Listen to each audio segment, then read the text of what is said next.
Hi guys, it's Mary. Welcome back. Today we're going to do favorites, the things I've been loving lately. And so we're just going to dig right in here with the first thing. You can't even tell because I have on lipstick.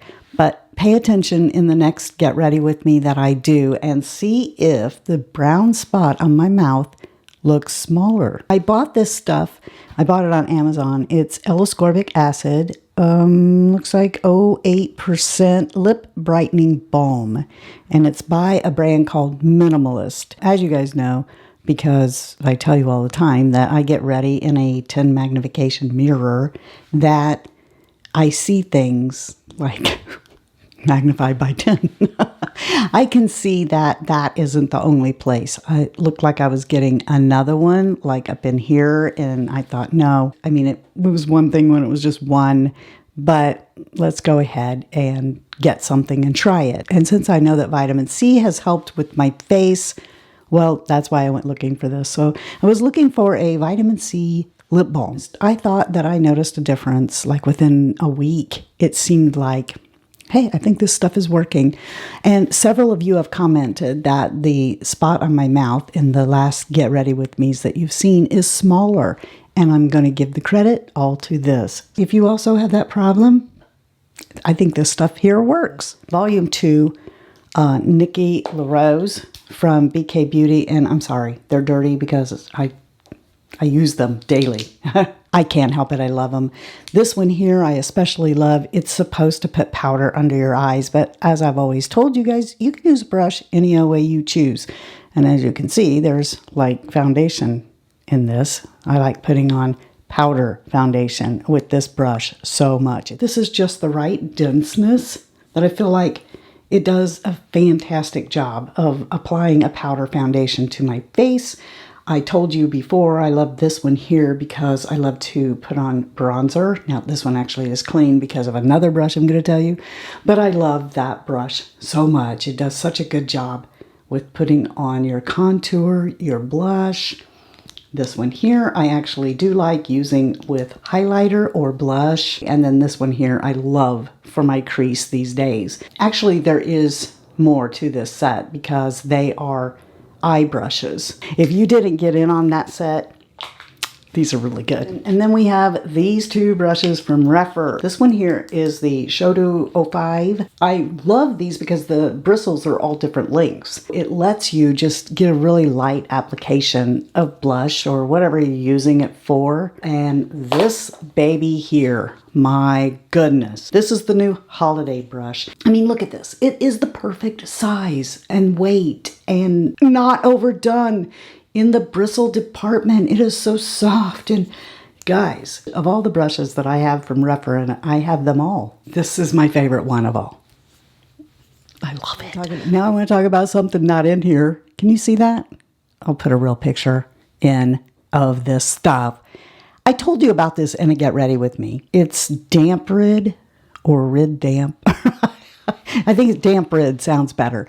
But you basically put it in a closet or wherever you're having like problems with musty smells or old smells. And this stuff here, as you can see that liquid there, or right here, okay, the liquid on there gets absorbed by these little balls that are in there. It couldn't be easier. You just take it, pull out the flap so that it sets, okay? And you can get these in hanger versions, canister versions, couple different kinds of version of this. And you just put this in the closet, all right? And then the balls there, somehow they absorb and turn into water. As it absorbs water, I don't know the science behind it. I will buy this again. This is the best thing that I have found that you can put in a closet that absorbs the odor. And like there's a light scent, but it's nothing overpowering. It is just phenomenal. And I swear by this now. So if you're having that problem, I got your answer. Recently, I stopped using my Keurig because my son was talking to me about microplastics. And I'm like really upset by that. Think about it. Anyway, so he's been talking to me about that, and I thought, oh, well, maybe I shouldn't use the Keurig anymore, because while it seemed like a good idea, I could get an individual coffee for myself. Well, it's going through plastic. I thought, you know what? When I had that first Keurig, I had a little, it was plastic, but it was a little K-cup that you could use over and over again. So I went looking and I thought, is there an option for a K-cup that's not got microplastics in it? What you do is you put a paper filter, which is here. These are so cute. Does it remind you of the little ketchup things? Right? So you just put that in there. And then I got this, okay, because I don't know, it's probably just me, but I cannot just take a spoon and put that coffee in there. I get it everywhere. So this thing here is cool because you just take and scoop out the coffee, okay, then shut it and turn it over like that, and you put the coffee in there and no mess. Then you put that down like so, and put the lid on it like so. Put that in the Keurig. And then not only are you saving money because it's cheaper to put your own coffee in there, but no microplastics, right? So there you go. Now we're going to get into shoes. But before I get into the big shoe, which is earthing, okay, it's earthing shoes. Before we have that conversation though, I want to tell you about a pair of shoes that I bought because of another pair of shoes I had and tell you they're nice, but give you a warning. Do you guys remember? This is terrible. Look where my feet have been. But, you know, all summer long I wore these. I loved them. You know, going into the colder weather, I was even wearing these with socks. I have no shame. I'm one of those old people now that runs around in sandals with socks. And I thought, now, Mary, you're not going to be able to go out in the snow like that. So get something else. So remember I told you these were from Cushionaire. And I wore them all summer, loved them, still wearing them around the house. But I wanted something else from Cushionaire that had that same base, so I got the clog. And these are super nice. They feel exactly like the sandal, so I know I'm going to love wearing them. However, if you are in the market for something like this, I want to tell you, make sure that you know that these parts right here, they curl under, and it bugs me. The only time it doesn't happen is when I have on socks. When I have on socks, they spread out and it doesn't bug me. But if you just want to wear these barefoot, I don't suggest that these are the ones you get because, like I said, this part comes in and even rolls under like that. And when you're walking, that bugs me. It just bugs the tar out of me. So I can never wear these, just slide my foot in. I have to have on a pair of socks, but I wanted to let you know that these feel just as good as the sandals did. I'll be wearing these more this winter, but know that if you want to get some. Okay, so this is the first time we're going to have a conversation about earthing stuff since the first video that I did on earthing. So I'm still a fanatic about it. I'm still a fanatic about grounding myself, but it's getting cold. I was thinking about when winter come along, I was going to try to figure out how to make my own earthing shoes because they're so expensive. You can pay a couple $100 easy for earthing shoes. And I'm like, why? I'll just make my own. Okay, so first I ordered these. Little lightweight. I would call these shower shoes. Okay, but there's a difference.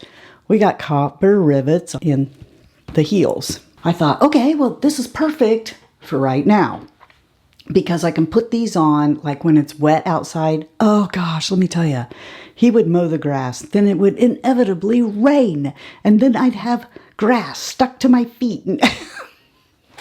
Yeah. These are like $20 or something like that. And I got them because I knew I wouldn't really be walking in them. I'm just going to sit with my feet in the grass, protect me a little bit from bugs, you know, be nice for when the ground is wet and he's mowed the grass and going into cooler months, right? But also because I wanted to see how they were made so I can make my own. The intention was to take my old Minnetonka boots. These have had it. I got a new pair already, but, you know, actually I would still wear these. But my high school BFF, I guess she thought I'd been wearing these too long, so she bought me a new pair. So I bought these, okay, to deconstruct and figure out how to take these and make them into winter boots that I can wear outside and ground. That didn't go as planned. The first thing I did was pull out this insole to see how is this made. If you can see, there's the copper rivets come in and they touch your skin, but that's going to be a little uncomfortable because those are rivets. So they put this in here with some copper tape around the heel.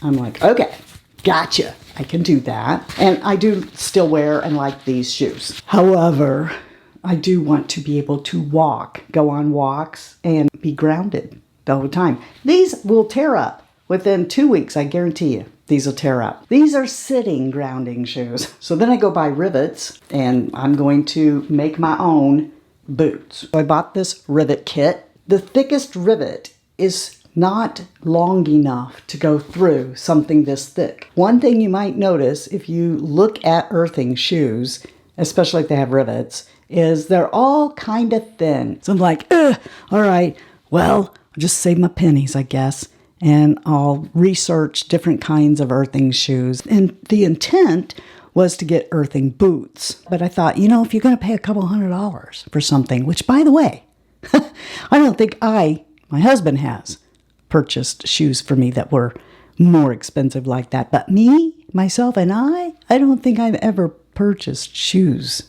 that were this expensive. But I did, and that tells you how serious I am about grounding and how much of a change it's made in my life. I ended up going with a company called Grounds, and it was because I liked the look of these shoes. These sort of look like Nike Dunks. These are so cute, I think. I think they look really youthful and cute.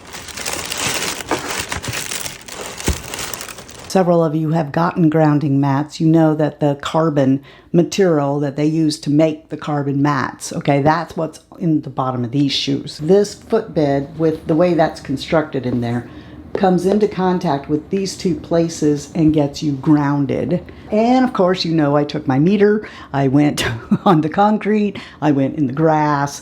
Definitely I am grounded in them, so I can go for walks on a sidewalk and not tear these up in a week. I'll be able to, on cold days, put on my coat and go outside and stand on the concrete in the backyard or in the grass, So yeah, I wanted to tell you about these. Naturally, there's other places that you could get them, but like I said, I can't afford to buy several pairs of $200-300 shoes. And that's all I have for you today. Tell me below, what do you think of the things that I talked to you about? If you have any information on grounding or whatever that you want to share, I want to let you guys know you're the best part of the Fritzy family, and that if you're not feeling blessed, the way that you can be is to go out and be a blessing to somebody else. And until next time, love you, see ya, bye, and I'm out.